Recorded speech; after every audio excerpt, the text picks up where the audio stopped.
Thank you for letting me share some of your day. I appreciate it. Get that thing out of the way. If you happen to be listening to the audio only, do us all a favor. Go over to YouTube, Rumble, TNN, Tube, wherever you get the videos and do the share like thing. I'd appreciate it. This is going to be out a little late today because, well, I just ran into some problems this morning, to put it mildly. Going to look at something today. You might think it's a little weird, but it's okay. In the last episode, I spoke about the body, mind, and spirit being independent witnesses. And, it lets us know when something's true. And, I got a lot of questions about it. So I thought, well, maybe I need to explain this again. That happens sometimes. It's all right. When we're designed by our Creator, people have questions, and it's a good thing to ask questions. Asking questions means we're looking for answers, hopefully, and not just looking for confirmation that what we think we know is right. In the 1960s and 1970s, that I can remember, the idea of body, mind, and spirit being connected was berated by the Christian churches in the United States. They thought it was some Far East thing. It's this, it's New Age, it's this, it's that. And they said no Christian should have anything at all to do with it, right? It was being passed around by the hippies at the time. Some of the Vietnam vets who had been trained in martial arts came back with this idea. And the church didn't realize or understand that body, mind, and spirit were all activated at the same time when man was created. If you look at Genesis 2:7, the Lord God formed man from the dust of the ground and breathed the breath of life into his nostrils, and the man became a living being. Okay, man is made from the mud. That's the body. The Creator breathed his spirit. He breathed his spirit into the man and gave him something separate, a soul or a mind. It's what makes us who we are.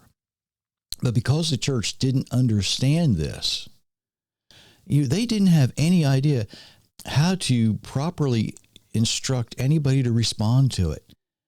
And so they rebuked the whole idea. They called it voodoo. They called it part of the occult. They did all kinds of things to put it down because they forgot. A lot of Christian denominations were no longer seriously reading the Old Testament. They just weren't familiar with not only Genesis, they weren't familiar with Deuteronomy 6:4 and 5. Hear, O Israel, the Lord your God, the Lord is one. And you will love the Lord your God with all your heart, all your soul, and with all your strength. The heart here represents the body, right? Because it's separate from the soul, separate from the spirit. It represents the body. Sometimes we see the word heart used. Sometimes we see the word kidneys used. It kind of depends on the translation and the context. Typically, though, it's going to represent body. Sometimes it does represent inner being. You got to look at the context. And this should tell us something, right? The mind here is represented, right? And the spirit is as well. Spirit being expressed in the word strength, because the Hebrew word used in this verse usually is translated as very, right? But it's also translated as strong. It's translated as diligent. But it's actually all-inclusive. It indicates everything you have, body, mind, and spirit, because that's how we are created. Many of Paul's letters address the idea of the flesh, as typically translated in his letters, and it's being separate from the body. In my flesh, I want to do this, but my spirit tells me this. I know better. My soul has said, I know better. But in Paul's letters, it's really hard to get a good, complete understanding. And yeah, I know I'm looking funny. I'm searching for words in my brain as I'm looking at my notes saying, how was I thinking of this when I put my notes together? Ezekiel 36:26, something a lot of people think about, but don't really grasp the concept of. I will give you a new heart and put a new spirit within you. I will remove your heart of stone, give you a heart of flesh. Heart here is used in a couple of different contexts, isn't it? So that's what we see. Ezekiel deals, with 2 out of the 3. But if you think about this, he doesn't have to really deal with a soul, because if the soul wasn't present, the person wouldn't exist. You can't have 2 out of the 3. You've got to have all 3. We know that if the body fails, the spirit returns to the one who gave it, and the soul goes to Sheol, the place of the dead. So if one part's missing, we cease to be what we currently are anyway. And most people consider that death, right? For instance, today when a doctor declares somebody they're brain dead, their mind is absent from the body. One part is missing. What do? They typically will remove the person from life support. The body, mind, and spirit are connected in a lot of ways, okay? And it's important. Something a lot of people like to talk about health. A lot of people like to talk about a lot of things, but nobody, other than me, I think, I could be wrong, but nobody really talks about how they are your own personal 3 witnesses.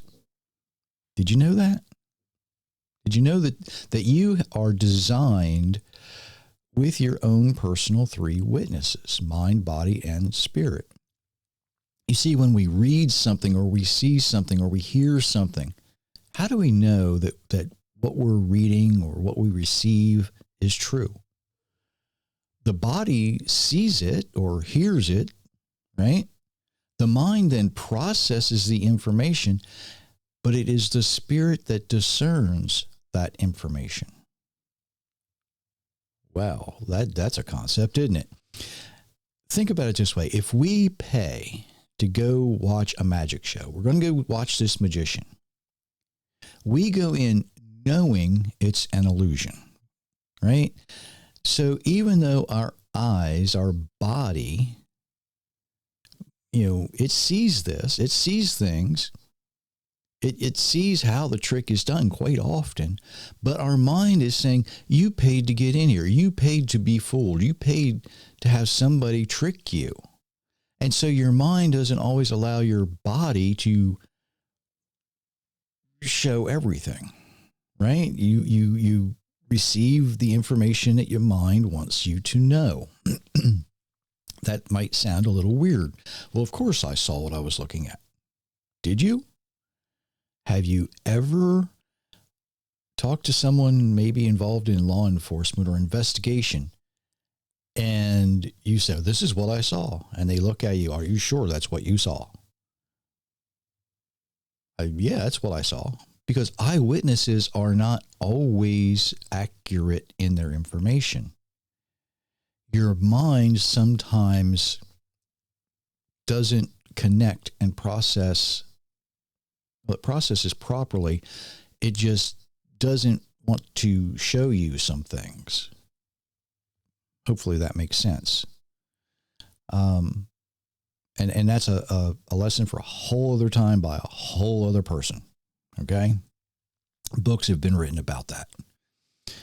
Our spirit might disagree with what we see in the magic trick because it knows the trick is nothing more than an illusion, right? It knows that. So the body and the spirit are not settled on the trick being true. And that puts us at on ease. We might laugh, we might joke, we might say, I don't know how he did that. Yeah, you do. Yeah, you do. If you really pay attention, you do. And you can train your mind to see everything. It is possible.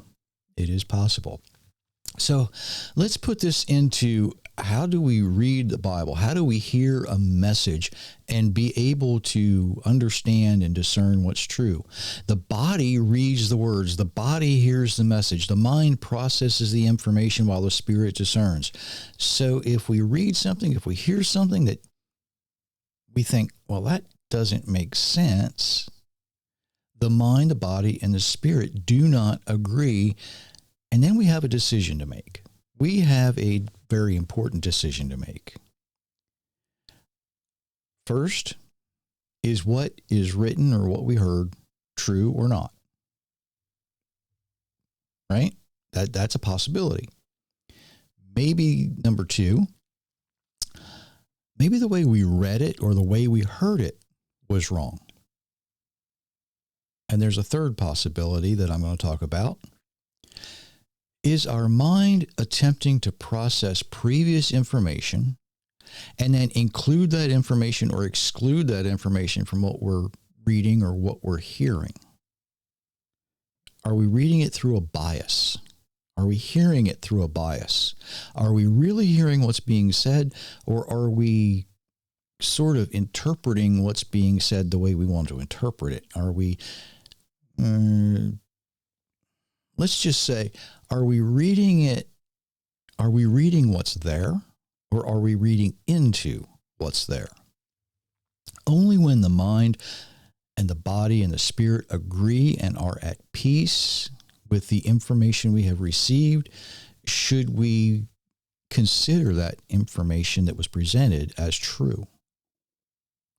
Now, I've gone through this. I've struggled with this. Many people I know right now are still struggling with many different things, trying to understand what's true and what's not. How do I present this? How do I say this? What questions do I need? Now, it would be great if there was a one-size-fits-all answer to be able to understand what's true. But there's no one-size solution. There's no one-size-fits-all. And each of us have to determine on our own what's going on. You know, are we reading it properly? Is what we're reading true? Are we hearing it properly? Is what we're hearing true? Are we thinking clearly? Are we not entering a bias in the way we're receiving what is being presented? One way is to determine is we compare what we read, we compare what we hear with other witnesses. You know, are there two or more places in the Bible that confirm or deny what we're struggling with? What if there seems to be a contradiction? Now, I've said a lot of times, more often than I probably should, there are no contradictions in the Bible. You know, what we think might be a contradiction comes from mankind. You know, mankind is the one who is responsible, either through poor translation, complete misunderstanding, traditions, doctrines, practices that we do. The contradictions belong to us. They do not belong to the Creator. He did not put any contradictions in the original writing. So what do? We keep studying, we keep looking, we keep digging until our mind, our body, and our spirit agree. And I'm going to add this very quickly. Depending on the subject, I'm not really sure there's always enough information given to determine the answer for every question that might come up. Sometimes, though, so much information is given that it might seem overwhelming. But don't give up. Don't give up. Never say, I'll never understand this. You can understand. Just keep reading, keep searching. Eventually, it will be revealed to you one way or another. Whatever your question is, whatever your confusion is, it will be revealed to you eventually. I need to remind you, the books are available at authorjerrymitchell.com if you are so interested. And yes, I'm looking at my computer screen. I'm sorry. There we go. Oops, not yet. There we are. What I've just told you is something I have never heard presented anywhere else. The idea of mind, body, and spirit being connected from Genesis, you probably are not going to hear in most church services. You're probably not going to hear them in most messages that you know, if you go to a temple, you might not hear them, right? But it's there. It's there. Keep digging, keep studying, never give up. Something to think about until next time. And until next time, I wish you many, many blessings, everyone.